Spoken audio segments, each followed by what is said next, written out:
Hello, this is Pastor Josh, and this is the view from my chair. It's another quiet morning this morning. I did see a really pretty woodpecker out here earlier, but I didn't get my camera up in time. Maybe in the next couple of days I can catch him and show you the woodpecker that's been hanging out around here. And as pretty as it is here, it is even more beautiful to look into God's Word. Today we're looking at Hosea chapter 8, verses 1 through 14. This is a pretty simple chapter in terms of its structure and lays out nicely, but and it continues some of the key themes that we've already seen in the book of Hosea. So to start with, just looking at its structure, verses 1 through 3 signal that the enemy is coming. The metaphor here of an eagle serves to signal the enemy's approach. The eagle is a metaphor that shows up in the Torah or the Pentateuch, the first 5 books of the Bible, as a metaphor for God. It is God who is like an eagle who carries Israel out of Egypt. It's a positive metaphor. That's in Exodus 19, verse 4.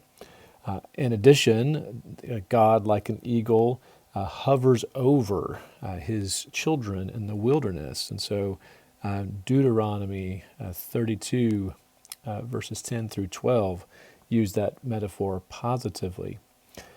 However, in Deuteronomy 28, verse 49, that metaphor of an eagle serves as a curse. It's a covenant curse when the eagle comes, as Deuteronomy 28 says, as a nation from afar in response to God's disobedience. Hosea is pointing to the fulfillment of Deuteronomy 28, verse 49. And so that eagle theme shows up here, signaling that the enemy is approaching. But the pronouncement is not done. Verses 4 through 6 serve to pick up a familiar theme. In this theme, in light of that enemy coming, what we hear is that the new leaders and new gods will not help them. The people have installed kings, but not through me. In the ancient world, the making of a king was a sacred act. It required divine approval. And while we don't know for sure which specific king Hosea is denouncing, it may have been that he was denouncing the entire line of kings going back to Jeroboam the first. This is the point at which the nation of Judah and Israel divide, and Jeroboam would become the king of this divided Israel. Hosea, living in that divided Israel context, very well may be speaking negatively about the entire line of kings of Jeroboam the first, all the way down to Hosea's day. It would seem that Hosea is rejecting the entire line of kings, and he would be doing so primarily because of this, the new gods that they continue to make and to go after. The calf idol or calf that they have made of gold and silver is rejected as well. When the enemy comes, those new leaders and new gods will not help them.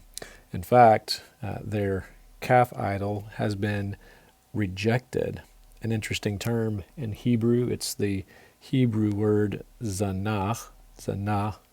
It's translated here rejected, but the grammar is difficult, which is why so many translations will go different directions here.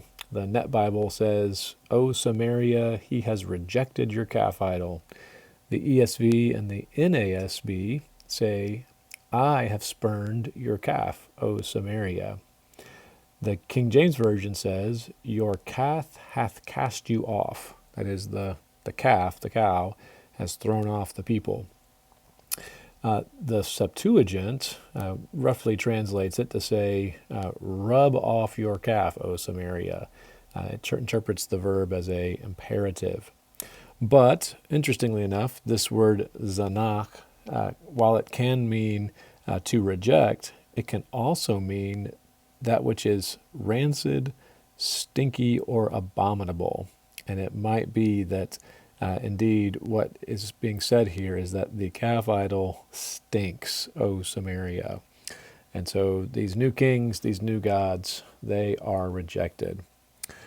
Moving on to verses 7 through 10, we see now a familiar condemnation that the new alliances will not help them.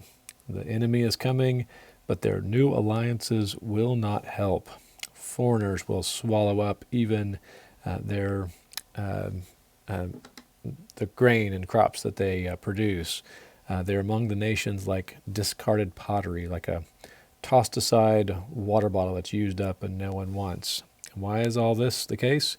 Because they've gone up to Assyria. They have paid for love. These pictures continue to show the unfaithfulness of the people and the response of God. God will round them up. Though they have been like a wild donkey running around, God will round them up and hem them in. And quite likely it is the Assyrian kings and leaders who are God's agents of doing this rounding up. Then the chapter ends with verses 11 through 14. And in some ways, this picks up the same subject of chapter 8, verses 4 through 6, and also goes all the way back to Hosea chapter 4, verses 7 and 8. 7 and 8. This is the case because we are seeing again a condemnation of the worship practices of those Israelites. Remember, Ephraim is a stand-in for the people of Israel. And so their altars have multiplied, but these altars have increased their sin, not stopped it. And the condemnation of God is ultimately that they will return to Egypt. This means that Egypt here is serving as a metaphor itself. The metaphor for Egypt is a representation of slavery, as they were slaves during the days of Moses when God took them out of Egypt. They will go back to Egypt, not to Egypt itself properly, but they will go back to slavery. And as we know from later biblical history, they would be slaves to Assyria. That's who would bring them in. And so all of this raises this point. When the enemy comes, the eagle is seen on the horizon, when God's judgment is seen, and if you can turn to wrong kings, to wrong alliances, ultimately to wrong worship, these will not help you. Where will your help come from?